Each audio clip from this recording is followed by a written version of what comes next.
beautiful art of building strong relationships. Do you see, we spend years and years of our life studying so many things, arts, commerce, engineering, medical, but then the maximum time that you spend in your life is with relationships. We don't spend so much time, isn't it? Today, I'm going to take you through one of the most important aspects of how you can build that strong relationships so that your mind is at peace at the same time you have beautiful relationships. But before we go deep into it, show you. Hey! I really want to ask one question to you guys.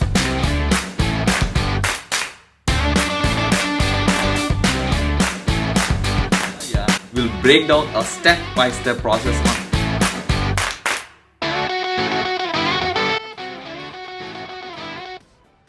Welcome back. You see, man is a social animal, right? Any accomplishment in your life is connected to one or the other relationship, isn't it? And in fact, your birth started with a relationship, right? Then my question is, are you happy with all the relationships that you have in your life? And I know the answer. If the answer is no, why? Because you have to maintain the relationships because they are required in your life, isn't it? This is a relation which is bringing all the tension in your life, but you cannot escape. Then how are you able to manage? Then how are you supposed to manage? Okay, let's take an example of the most important relationship in your life. That's wife and husband. And I have experientially learned something very, very important in my married life, right? Let me share with you, right? Because I got married almost how many years now? Probably around 10 years. And the moment, we got married and we really want to go to honeymoon, and then I was so excited, okay, let me book this hotel and all that stuff, right? And I thought the place has to be good, then I have selected Venice in Italy to land that as a first place.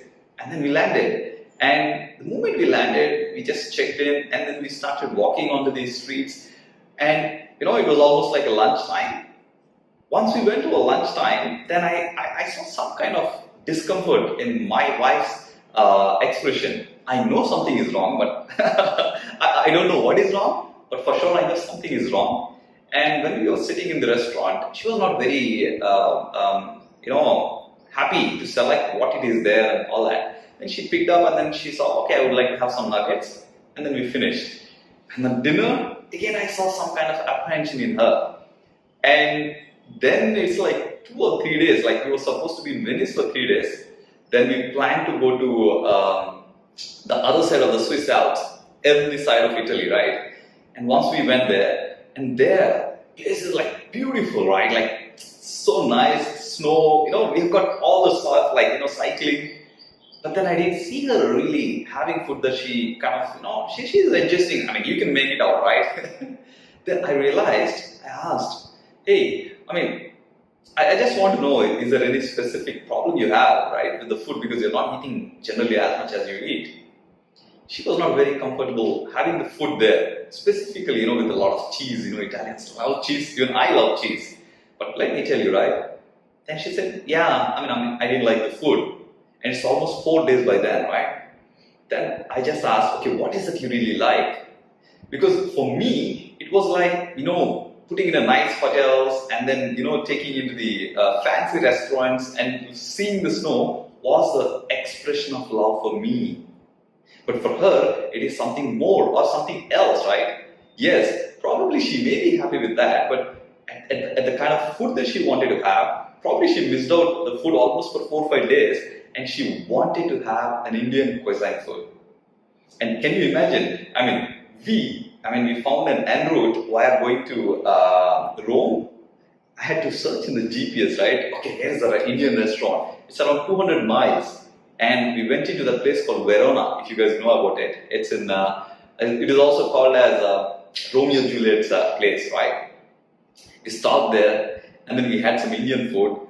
And then, she likes to have the chai. In fact, not even the food that she was very concerned about, but about the chai, or you call it as tea with milk. And that one thing was more important for her than even the stay or the travel or anything for that matter. For her, she wanted that. And can you imagine, for me, my expression of love is giving her that kind of luxury. But for her, kind of, it is something different because that particular day, experientially, I learned something. And it's not that I don't know her, okay? I know her for more than, I think, 5, 6, 7 years. That is when we got married, which means fairly I've got some knowledge of what she knows. But still, that day I realized, it's not that she got married to me, or I got married to her.